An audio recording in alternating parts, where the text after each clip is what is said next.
Hello students, welcome back. स्वागत है आप सभी का आपके अपने यूट्यूब चैनल टेक्निकल पेज पर, जहां हम बात कर रहे थे फर्स्ट ईयर इलेक्ट्रिशियन वालों के प्रैक्टिकल को लेकर। तो हमने एक मॉडल पेपर आपको दिया था प्रिपेयर करने के लिए।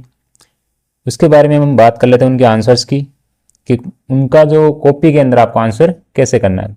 तो वहाँ पर आपको कॉपी के रूप में एक A4 का पेज मिलता है, उसी के अंदर आपके जितने भी क्वेश्चन पेपर में आए उनको सोल्व करना होता है।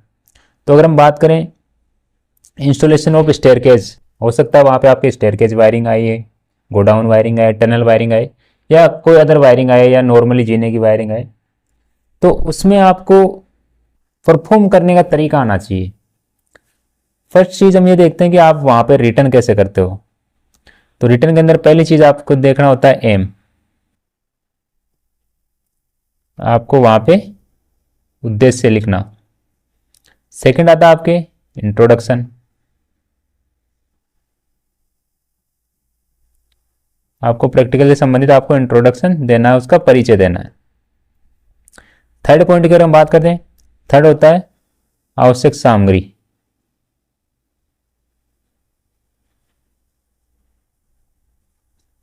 कौन कौन सा जो मटेरियल आप वहां पे यूज करने वाले हो। फोर्थ पॉइंट जो आता है वो कार्यविधि का होता है, तो वो आपको परफॉर्म करके दिखाना होता है। कार्यविधि अगर आप नहीं भी लिखो तो कोई ज़्यादा इंपॉर्टेंट नहीं होता है। फोर्थ पॉइंट की अगर हम बात करते हैं, वो आपके आती है सुरक्षा एवं सावधानी के लिए। आपको परफॉर्म करते कर टाइम कौन कौन सी सुरक्षा और सावधानियां रखनी चाहिए। और जो फिफ्थ पॉइंट होता है वो आपके होता है परिणाम का। ये सारे टॉपिक आपको क्लियर करने होते हैं। इसके अलावा एक होता है आपके डायग्राम, जो आपका प्रैक्टिकल है उसका आपको चित्र भी बनाना होता है। तो इन सभी टॉपिक को आपको वहाँ पे कंप्लीट करना होता है। अब जैसे आपके प्रैक्टिकल आ गया स्टेयरकेज वायरिंग का परफॉर्म करने के लिए, तो आपको क्या दिया जाएगा, एक प्लाई दी जाएगी, उसके ऊपर आपको क्या करना है, पहले केसिंग केपिंग या पाइप की सहायता से आपसे करवा रहे हैं, वो आपको उसके ऊपर सेट करना है। जैसे आपके मान लो ये, अगर हम बात करते हैं यहाँ पे एक प्लाई आपको दे देंगे, इसके ऊपर आपको वायरिंग को परफॉर्म करना है। तो हम क्या करेंगे, जैसे आपको यहाँ जीने की वायरिंग दे रहा है, या नॉर्मली एक लैंप आपको वहाँ पे दे दिया उन्होंने, तो हम क्या करेंगे, यहाँ पे लैंप होल्डर के लिए जो आपका जंक्शन बॉक्स है वो लगाएंगे। यहाँ से जो पीवीसी पाइप या जो आपकी केसिंग कैपिंग पट्टी है वो लगाएंगे। नीचे आपका जो बोर्ड लग जाएगा, इनको हम क्या करेंगे, प्लाई पे फिट करेंगे। फिर इसके अंदर हम क्या करेंगे, यहाँ पे लैंप का होल्डर लगाएंगे, इसके अंदर हम वायर डालेंगे, और यहाँ पे हम कनेक्शन करेंगे। साथ में यहाँ पे कनेक्शन के लिए हम क्या लगाएंगे, एक एमसीबी, और एमसीबी को हम क्या देंगे, यहाँ से सप्लाई देंगे। तो ये आपको वहाँ पे परफॉर्म करके दिखाना है। तो ये आपका पहला प्रैक्टिकल हो जाएगा। अब इसके अंदर लिखना क्या क्या है वो अगर हम बात करें, उद्देश्य में हम क्या लिखेंगे कि वायरिंग का जो परफॉर्मेंस है वो हमने प्लाई बोर्ड पे करना, ठीक है। या हम बोल सकते हैं आपको स्टेयरकेजिंग, अगर मान लेते हैं स्टेयरकेज वायरिंग आपके आ गया, जीने की वायरिंग, तो वहाँ पे उद्देश्य आपका क्या हो जाएगा, जीने की वायरिंग का केसिंग कैपिंग की सहायता से इंस्टॉलेशन करना। फिर आपसे पूछा परिचय, तो जीने की वायरिंग का परिचय लिख दो कि जीने की वायरिंग है वो नॉर्मली ऐसे स्थानों पे प्रयोग करते हैं जहाँ पे हमें एक स्थान से लैंप को ऑन करके दूसरे स्थान पे ऑफ करना हो, ठीक है, यानी एक लैंप को दो जगह से नियंत्रित करना। आवश्यक औजार अगर वो पूछेगा, तो आपको लकड़ी के ऊपर इंस्टॉल करना है, तो आपको हैमर भी चाहिए होगा, जो स्क्रू वगैरह वो भी चाहिए होते हैं, केसिंग केपिंग चाहिए होगा, वो सारी चीज़ें आपको चाहिए। साथ में वायरिंग करने के लिए आपके पास पीवीसी वायर होना चाहिए, लैंप होल्डर होना चाहिए, केसिंग केपिंग पट्टी होनी चाहिए, जंक्शन बॉक्स होना चाहिए, एमसीबी होनी चाहिए, इसके अलावा डिस्ट्रीब्यूशन बॉक्स होना चाहिए।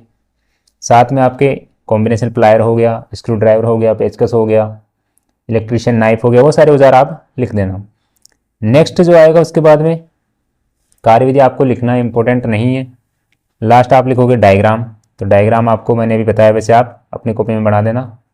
उसके अलावा लास्ट जो पॉइंट बच गया, सुरक्षा एवं सावधानी, तो उसके अंदर कनेक्शन सभी कसे हुए होने चाहिए, सभी कनेक्शनों पर टेप होनी चाहिए, वो सारी चीज़ें आ जाएंगी। और लास्ट पॉइंट परिणाम, हमने ये कार्य को करना सीखा।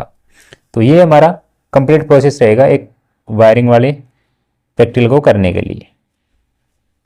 तो ये थे हमारे मॉडल पेपर के क्वेश्चनों के सॉल्यूशन। इसके अलावा नेक्स्ट हम देख लेते हैं और कौन से प्रैक्टिकल हैं जो फर्स्ट ईयर में मोस्टली पूछे जाते हैं।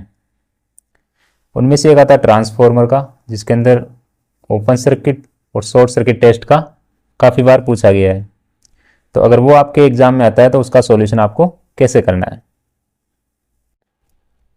अगर ट्रांसफार्मर का आपके ओपन सर्किट शॉर्ट सर्किट का प्रैक्टिकल आ रहा है तो उसके अंदर आप बात कर लेते हैं मेन टॉपिक आपको कॉपी में क्या क्या करना है। पहला हो गया एम, उद्देश्य, जो आपके सामने दिख रहा है, सिंगल फेज ट्रांसफार्मर का ओपन सर्किट और शॉर्ट सर्किट परीक्षण करना।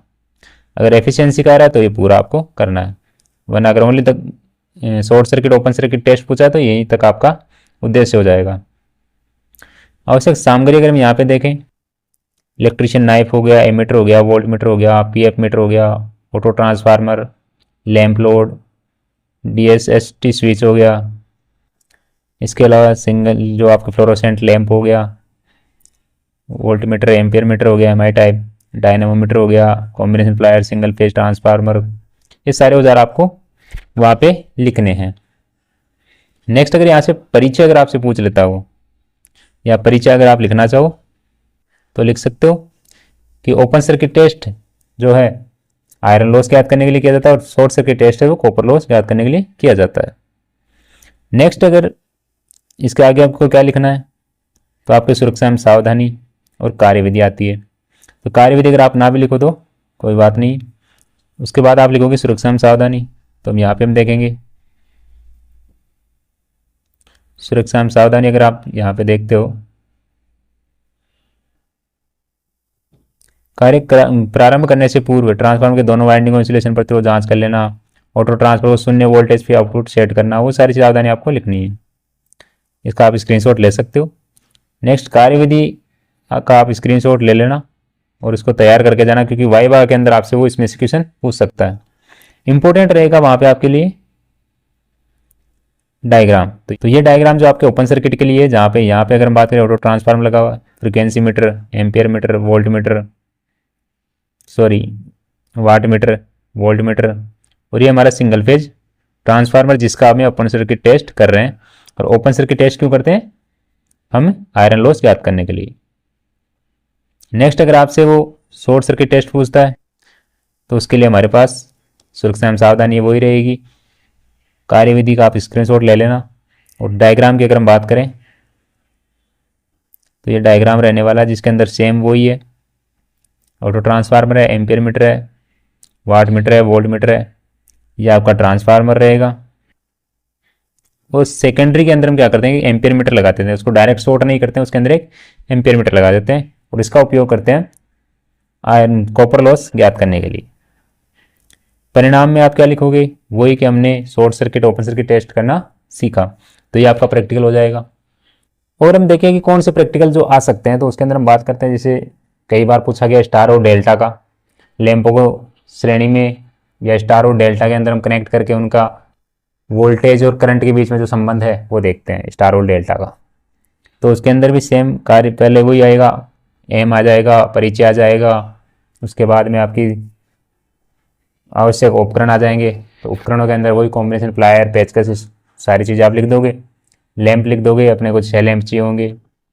कनेक्शन की अगर हम बात करें तो कनेक्शन डायग्राम जो आपके सामने स्क्रीन पे दिख रहा है वो आपका डायग्राम आपको बनाना है कॉपी के अंदर। तो ये डायग्राम स्टार के लिए है। नेक्स्ट जो डायग्राम आपके सामने आ रहा है वो है डेल्टा के लिए। तो ये आपके डेल्टा का डायग्राम है। इसके अलावा स्टार और डेल्टा के बारे में आप अपनी नोटबुक में पढ़ लेना। तो ये थे आपके जो आज के लिए इम्पोर्टेंट क्वेश्चन जिनका कल प्रैक्टिकल होने वाला है। वो इन क्वेश्चनों को तैयार करके जाएं। धन्यवाद।